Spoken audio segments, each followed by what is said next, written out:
Welcome back to Jets Flight Plan. Eric Allen here alongside the Mad Backer. We are inside the red zone. Are you ready to finish this drive with a touchdown? I've been studying all week. I'm ready to put it through the goal line, baby. Okay, topic number one. What was the most surprising result in the National Football League in Week 1? Really? You gonna do that to me? So much football. You know how long we've been waiting for football to come back? But if I have to pick one, I have to pick the Mac man, Khalil Mack. Getting off the couch with all that money in his pocket and still getting on the field and showing out. You talk about interception, touchdown, forced fumble, all over the place. He ran out of gas at the end, though.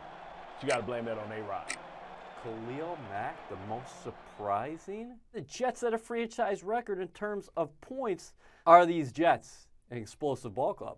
Explosive, I tell you what, whenever you put all three phases together like that, you can put on a show. You talk about field position, 5 extra possessions for the offense, the young rook looking off cover 2, finding Robbie Anderson in the end zone, Robbie Anderson fighting for the 50-50 ball. I'm excited. Is Darren Lee ready to take the next step? He had 2 interceptions against the Lions. His pick 6 was the Jets' first touchdown return in 74 games. He said he knew it was coming. Yeah, man, they try to set him up for the banana in the tailpipe. When the banana in the tailpipe is what we call the can route. Double slants, but the second slant is coming from the running back with the angle route from the back. He recognized the formation. Not only did he catch the ball, he finished it. We call that hitting for the cycle in the linebacker room. That is great. Now he has to take the next step, but one of the most impressive plays that he had was him making a tackle on a spring.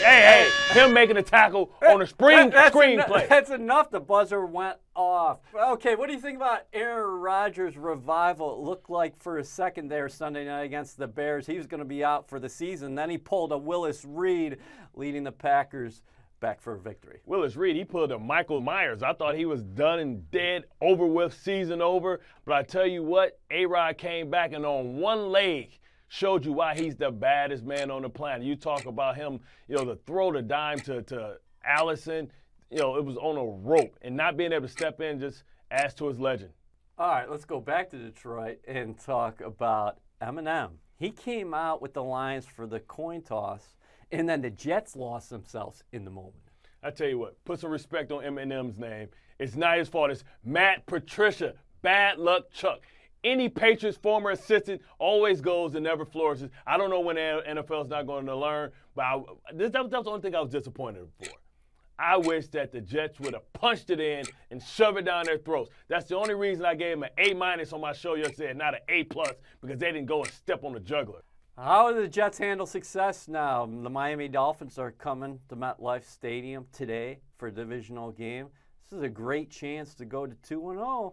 I tell you what, but you have to respect what the Miami Dolphins did. They played the world's longest game. I think it was like 8 hours due to the weather effects and all that stuff. But you look at Frank Gore, Kenny Stills, Drake. They have some good talent, and they traded for Robert Quinn, so now they have somebody to pair opposite of Cameron Wake. It's going to be a tough task. They know each other well. They have to make sure they start fast, use the crowd, keep the crowd involved, and no penalties. They were clean for the first half, a little penalties on the second half. Don't cut me off, my mama watching. I got a bonus one for you here. Frank Gore trails Curtis Martin by only 14 yards to time for 4th place on the NFL's all-time rushing list. What do you think about that? Because Gore's coming here this afternoon. First of all, Frank Gore has to be like 75 years old. I mean, come on, man. This dude still get it done at a high level. You cannot let a Miami Dolphin replace a New York Jet in the record books in our house. I don't care if you got to go Tanya Harding, Nancy Kerrigan style. You got to make sure this guy does not pass our man,